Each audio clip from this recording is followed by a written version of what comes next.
Evolution, no finer tale has ever been spun.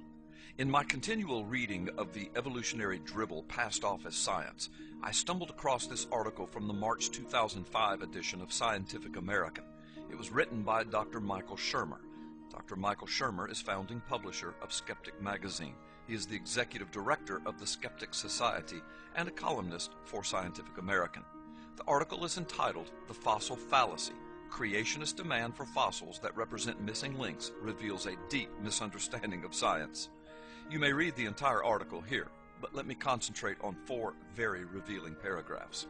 Number 1, Shermer says, "When I debate creationists, they present not one fact in favor of creation, and instead demand just one transitional fossil that proves evolution." Dr. Shermer has spoken a blatant lie beginning his article concerning intelligent design or creation supported by no facts at all. We continually present tons of evidence, scientific evidence, evidence that sends evolutionists into a frenzied tailspin. The evidence comes from the fields of astronomy, physics, biology, quantum physics, and modern DNA research, just to name a few.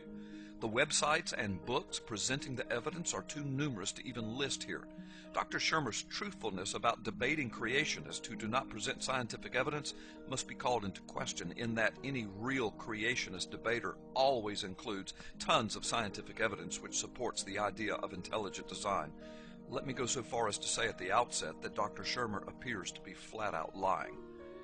The reason that we ask for just one transitional fossil is because the evolutionists themselves have continually paraded out fossils over the years and then proclaimed them to be the definitive missing link, the transitional fossil the world has been waiting for. This hokey parade has been going on for over a century. Remember Piltdown Man, Neanderthal Man, Peking Man, and most recently Ida, which turns out to be an ancient extinct lemur skeleton?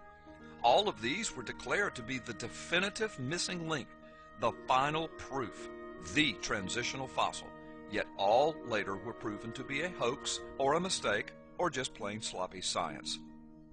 Yes, we ask for this proof because the evolutionists themselves continually claim to have it, but they do not, so now their story is shifting.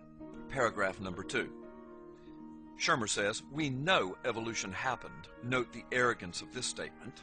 Not because of transitional fossils, he says, but because of the convergence of evidence from such diverse fields as geology, paleontology, biogeography, comparative anatomy, etc. He says no single discovery from any of these fields denotes proof of evolution, but together they reveal that life evolved in a certain sequence by a particular process.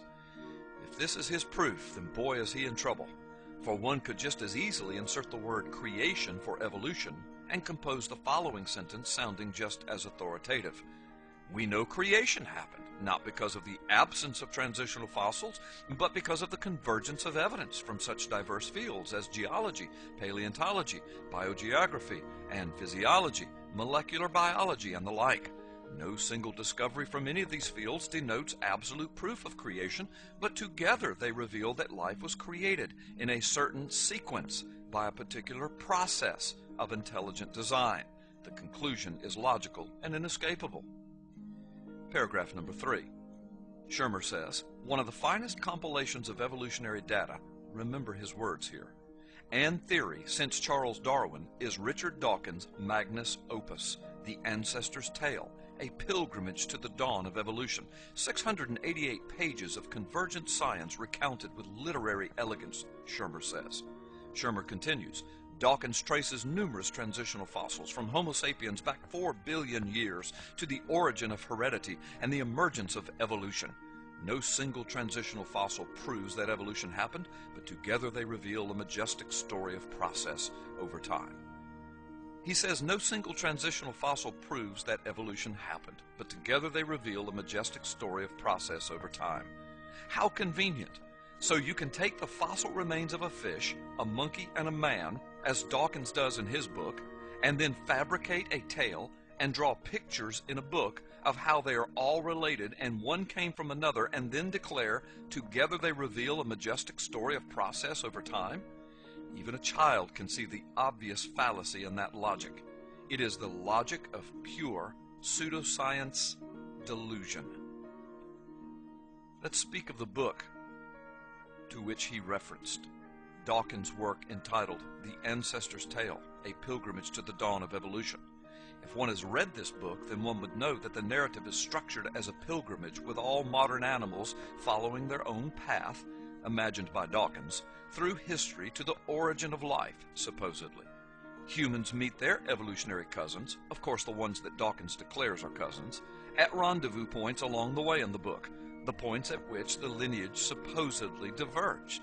At each point, Dawkins attempts to infer from molecular and fossil observations the probable form of the most recent common ancestor, and then fancifully describes the modern animals that supposedly join humanity's growing traveling party. The structure that Dawkins employs is obviously inspired by Geoffrey Chaucer's The Canterbury Tales, which is a collection of stories written in Middle English in the 14th century. The Canterbury Tales are told as a part of a storytelling contest by a group of pilgrims as they travel together on a journey. So it is interesting to note the use of the word tales in his title, The Ancestor's Tale, because this word, most commonly used in the English language, indicates a made-up or fictional story, as in the Canterbury Tales. In Dawkins' book, for example, Dawkins discusses why our fish-like ancestors moved to the land. Our fish-like ancestors indeed, Dr. Dawkins. Remember, Dr. Sherman calls this one of the finest compilations of evolutionary data and theory since Charles Darwin. Yes, indeed, it probably is. This probably is about as good as evolution ever gets. The fourth statement Shermer makes. No single fossil proves that dogs came from wolves, but archaeological, morphological, genetic, and behavioral fossils converge to reveal the common ancestor of all dogs to be the East Asian wolf. The tale of human evolution, Shermer says, is divulged in a similar manner, although here, he says, we do have an abundance of fossils, as it is for all common ancestors in the history of life. We know evolution happened because innumerable bits of data from myriad fields of science conjoin to paint a rich portrait of life's pilgrimage. Fancy-sounding words, but let's just get to the crux of the matter. Number one, a creationist has no problem with dogs coming from wolves, nor humans going through various stages of adaptivity to climates and terrain and environmental concerns. These are scientifically observable and provable genetic phenomena. Changes within kinds of living things are well documented. Even the Bible allows for this scientific truth. But to say that one kind of animal becomes another kind of animal, as evolution proudly proclaims, is just not supported by science anywhere, ever. There simply is no such proof. Yet this proclamation that one kind of life became another kind of life is the very foundation of evolution. To call it the tale of human evolution is very revealing indeed, for the story of evolution really is a tale. It is a fictional story that began with a fictional premise. We don't want there to be creator, so we must say that all living things happen by accident. So we collect the fossils and develop a tale around the fossils as to how these fossils must be, no, have to be related. Then we proclaim that no single fossil proves evolution. Instead, we proclaim that since we have an abundance of fossils, then logically, all the fossils taken together tell us the story we want to hear. So we make the story up, according to our wishes, and call it science. Remember the subtitle of the article? Creationist demand for fossils that represent missing links reveals a deep misunderstanding of science. Indeed, it seems that the evolutionist demand that there need not be any real scientific evidence, simply a fanciful story connecting the dots written in a book, it seems that this reveals a much, much deeper misunderstanding of real science on the part of the evolutionist. It seems that evolution, by Dr. Shermer's own admission, is nothing more than a pseudoscientific tale. Bravo, Dr. Shermer. Bravo, Dr. Dawkins. We agree. No finer tale since Chaucer has ever been spun.